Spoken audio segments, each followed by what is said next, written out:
بسم اللہ الرحمن الرحیم اللہم صلی علی سیدنا محمد النبی الامی وعلی آلہ وسلم تسلیما۔ نبی کریم صلی اللہ علیہ وسلم کی مبارک زندگی کا ایک بہت ہی روشن پہلو وہ یہ ہے کہ آپ صلی اللہ علیہ وسلم نے ہر کسی کو یہ سبق دیا، ہر کسی کو یہ سمجھایا اور ہر کسی کے ساتھ یہ کیا کہ دوسرے کی ہمدردی کرو، دوسرے کی خیر خواہی کرو۔ میرا عمل میرے ساتھ ہے، دوسرے کا عمل دوسرے کے ساتھ ہے۔ مجھے حکم ہے کہ دوسرے سے خیر خواہی کرو، بس۔ میں اللہ کے احکامات کا میں مکلف ہوں، اپنے عمل کے لیے میں مکلف ہوں۔ دوسرے کو تو میں نے کہنا ہے، دوسرے کو میں عمل پر لا نہیں سکتا زور و زبردستی۔ دوسرے کے ذمے، دوسرے کا میرے ذمے اتنا ہے، میں اسے کہوں۔ اپنے آپ کو عمل پر لانا زور و زبردستی سے، چنانچہ حدیث پاک میں ہے، آپ نے فرمایا الدین النصیحہ، الدین النصیحہ۔ اس کو یوں بھی پڑھتے ہیں الدین النصیحہ۔ دین کیا ہے؟ سارے کا سارا دین کیا ہے؟ خیر خواہی ہے، دوسرے کی خیر خواہی، خیر خواہی، خیر خواہی۔ یہ میرا خیال عربی فارسی کا مجموعہ ہے یہ لفظ۔ اس کا مطلب ہے دوسرے کی بھلائی چاہنا، دوسرے کی بھلائی چاہنا۔ ہم دیکھ لیں معاشرے میں یہ چیز کتنی ہے، معاشرے میں یہ چیز کتنی ہے۔ حضرت جریر بن عبداللہ بجلی رضی اللہ تعالیٰ عنہ ہیں غالباً۔ جلیل القدر صحابی ہیں، بڑے آدمی تھے، چودھری اور سردار ٹائپ کے آدمی تھے، مسلمان ہوئے۔ انہیں گھوڑ شناسی کا فن تھا، گھوڑوں کو پہچانتے تھے بہت۔ تو اپنے ملازم سے کہا میرے لیے گھوڑا لے آؤ، چاہیے ہوگا سواری کے لیے۔ وہ بازار میں گیا، ایک گھوڑا مناسب اس نے دیکھا کہ بہت اچھی نسل ہے، صحت مند بھی ہے، تو اس سے بات ہو گئی۔ ہاں بھائی بیچنا ہے جی، بیچنا ہے، میں نے خریدنا ہے، کتنے پیسے لوگے؟ لو جی 300 درہم میں، 300 چاندی کے سکوں میں بات ڈن ہو گئی۔ ملازم کہنے لگا بات یہ ہے، میں نے اپنے لیے نہیں یہ گھوڑا خریدا، میرے مالک نے لینا ہے، تم گھر تک آ جاؤ تو وہ دیکھ بھی لیں گے، تو پیسے بھی انہوں نے ہی دینا ہے، تو وہیں ہاتھ کے ہاتھ پیسے لے لینا۔ گھر لے گئے۔ حضرت جریر بن عبداللہ بجلی رضی اللہ تعالیٰ باہر تشریف لائے تو گھوڑے کو دیکھا، دیکھ کے فرمانے لگے یار یہ تو مجھے 400 کا لگتا ہے۔ بات کتنے میں ڈن ہو گئی تھی؟ فرمانے لگے یہ تو مجھے 400 کا لگتا ہے۔ کوئی اور دیکھا، کوئی چلا کے دیکھا ہوگا ہلکا پھلکا، یار یہ تو 500 کا لگتا۔ اس پر بیٹھے، سواری کی، اس کو بھگایا، تو واپس آ کر اس کو 800 درہم دیے۔ کتنے؟ 800 چاندی کے سکے۔ بات کتنے میں ڈن ہو گئی تھی؟ 300 میں۔ تو تو اس نے کہا جی میں تو 300 پر بھی دینے پر راضی تھا، آپ نے 800 دیے، آپ کی کمال مہربانی ہے۔ چلا گیا۔ وہ جو خادم تھا اس کے سر میں خارش ہوئی، یار یہ میرا مالک عجیب آدمی ہے، 300 میں وہ گھر آ کر دے رہا ہے اور اس نے 800 دیا، 500 درہم 500 چاندی کے سکے زیادہ دے دیے، اس کے دماغ خراب ہے۔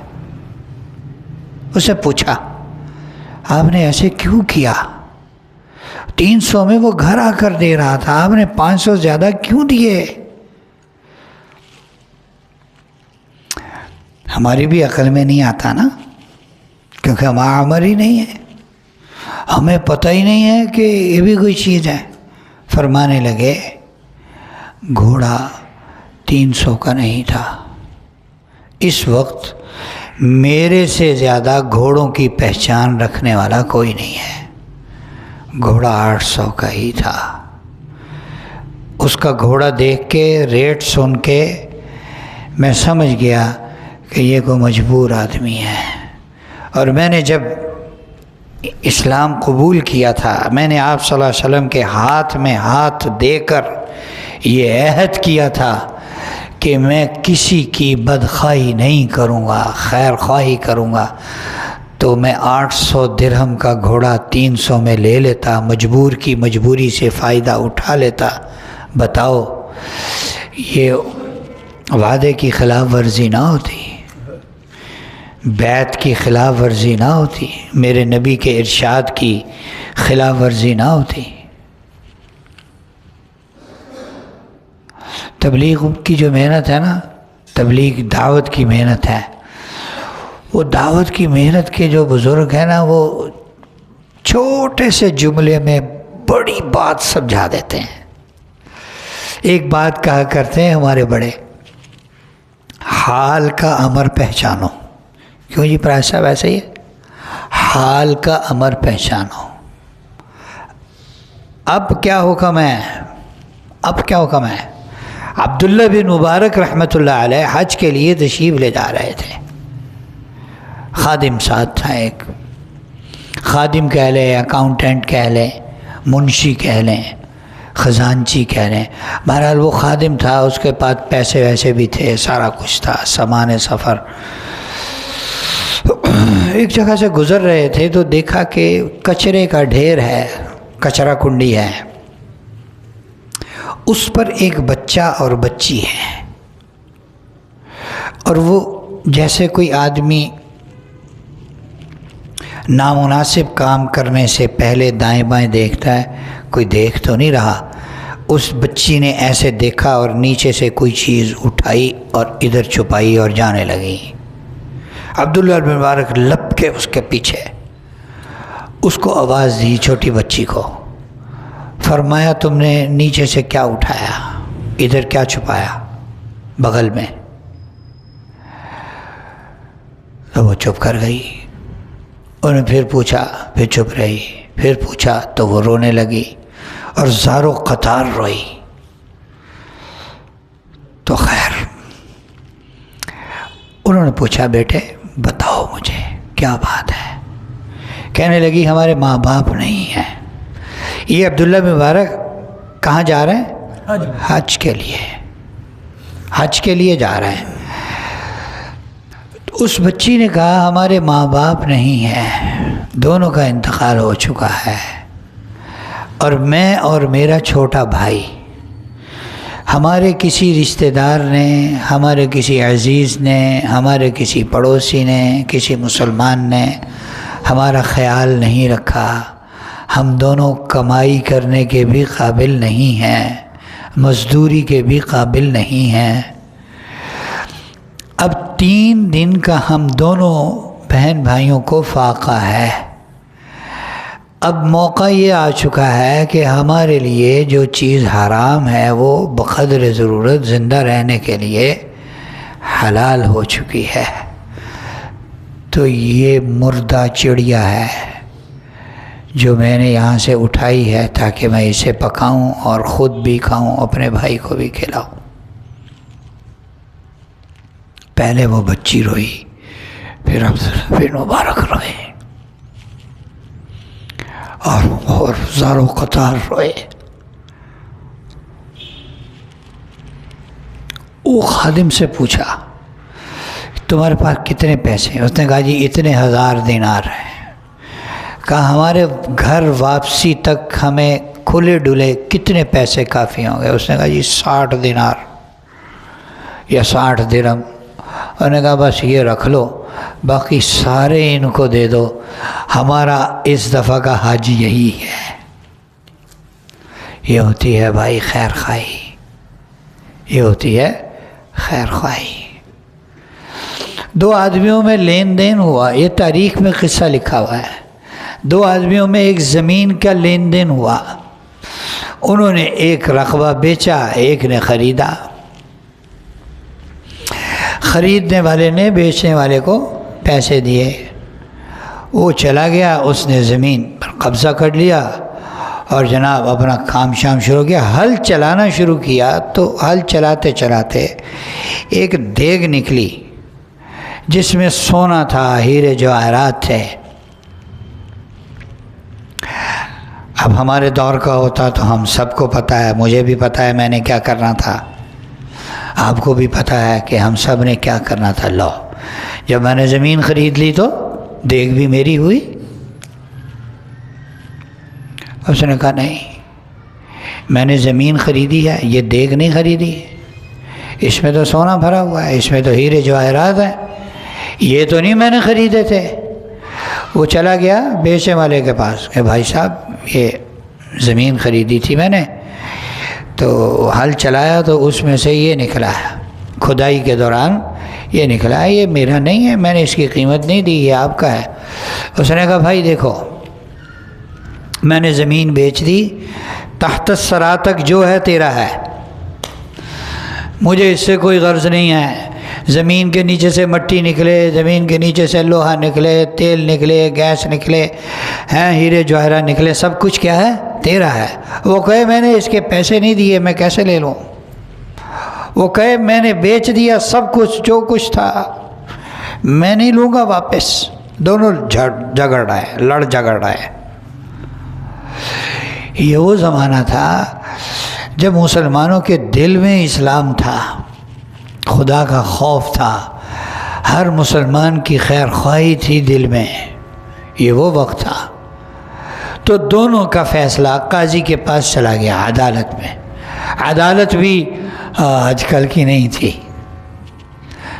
عدالت بھی آج کل کی نہیں تھی۔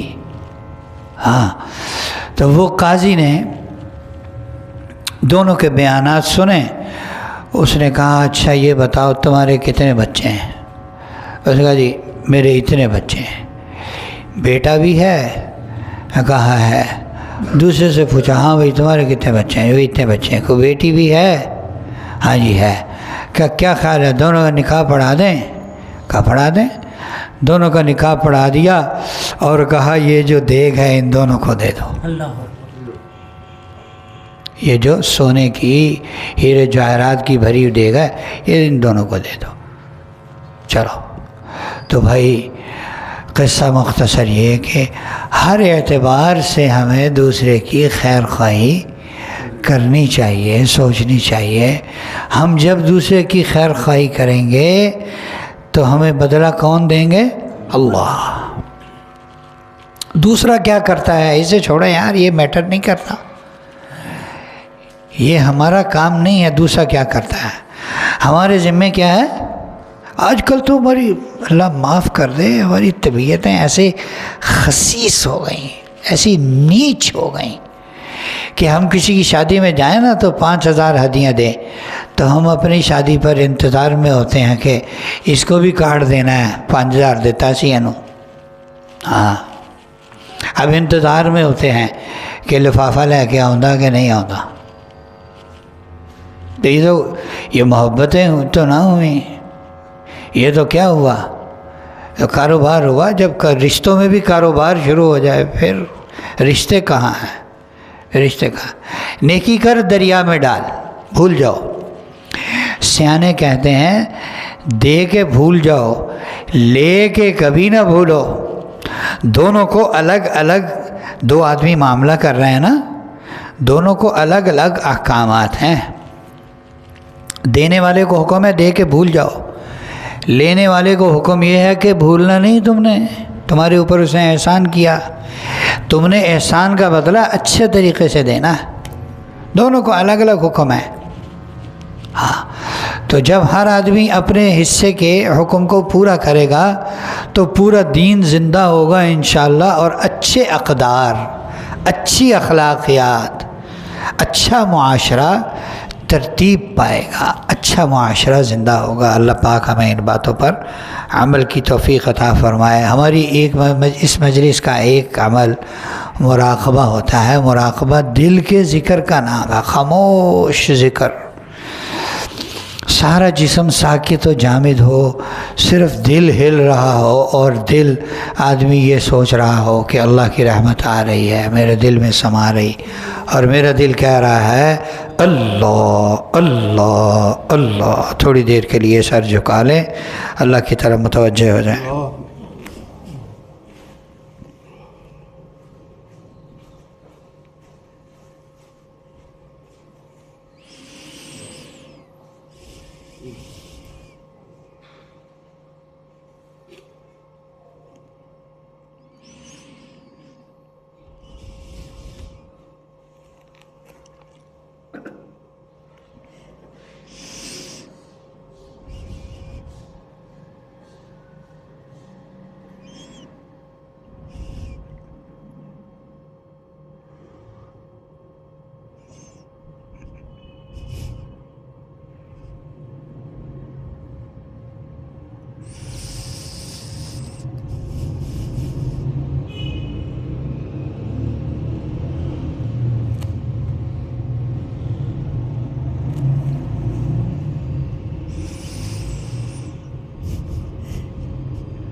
لا الہ الا اللہ محمد رسول اللہ. اللہم صلی علی سیدنا محمد النبی الامی وعلی آلہ وسلم تسلیما. اے اللہ ہمارے گناہ معاف فرما، ہمیں گناہوں سے پاک صاف فرما، گناہوں سے پاکیزہ زندگی نصیب فرما، ہمیں گناہوں سے نجات عطا فرما، اپنی رضا والی زندگی نصیب فرما، اپنی رضا والی زندگی نصیب فرما، نیکی تقوی طہارت والی زندگی نصیب فرما، دنیا آخرت کی ذلت و رسوائی سے ہماری حفاظت فرما، دنیا آخرت کی عزت عظمت کامیابی کامرانی سرخروئی عطا فرما. اے اللہ ہماری زندگی بھی بہترین فرما، ہماری موت بھی بہترین فرما، قبر حشر بہترین فرما، جنت الفردوس نصیب فرما۔ اے اللہ نبی کریم صلی اللہ علیہ وسلم کا پڑوس جنت الفردوس میں نصیب فرما، قیامت کے دن عرش کا سایہ نصیب فرما۔ اے اللہ مرنے سے پہلے ہمارے دل میں اپنی محبت پیدا فرما۔ اے اللہ ہر آن ہر لمحہ ہر گھڑی اپنی یاد اپنا ذکر نصیب فرما۔ اے اللہ کوئی موقع، کوئی وقت، کوئی لمحہ تیرے ذکر سے خالی نہ ہو۔ ہمیں ایسی زندگی نصیب فرما جس زندگی میں، ساری زندگی میں تیری یاد، تیرا ذکر ہو۔ اے اللہ اپنے غیر کے خوف اور محبت سے ہمارے دلوں کو پاک صاف فرما، اپنی محبت اور اپنا خوف ہمارے دلوں میں پیدا فرما۔ اے اللہ ہماری مسجد مدرسے کو قبول فرما، ضروریات کو اپنے خزانہ غیب سے پورا فرما۔ جو مسجد کے اوپر بڑا سارا قرض آیا ہوا ہے، اپنے فضل و کرم سے عافیت اور عزت اور سہولت کے ساتھ ہمیں اس سے سبکدوش اور خلاصی نصیب فرما۔ ربنا تقبل منا انک انت السمیع العلیم وتب علینا انک انت التواب الرحیم۔ صلی اللہ علی النبی الکریم وعلی آلہ وصحبہ۔